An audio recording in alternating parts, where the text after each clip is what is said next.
did you come to realize that this is an important issue for you? That's a great question. I was working with a lot of communities across Canada on ecological monitoring. So that means they were getting out in their communities to measure water quality, count frogs, count birds. You're probably familiar with the programs.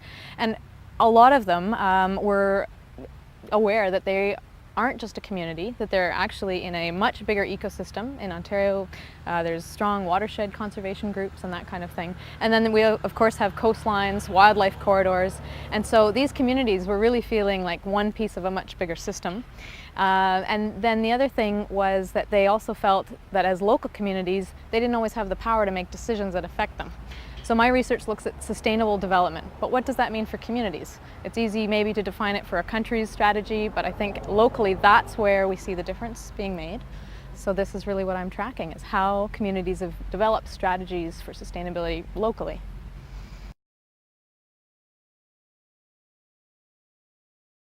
So how would you see this research being translated into action?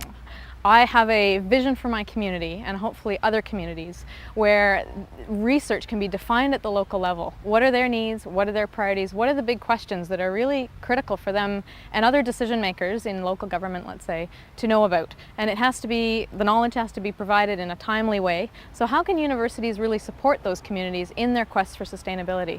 My challenge where I live in Georgian Bay is to establish a community-based research institute, and that really means facilitating a dialogue between what the community needs and wants, what universities internationally and nationally can offer those community issues.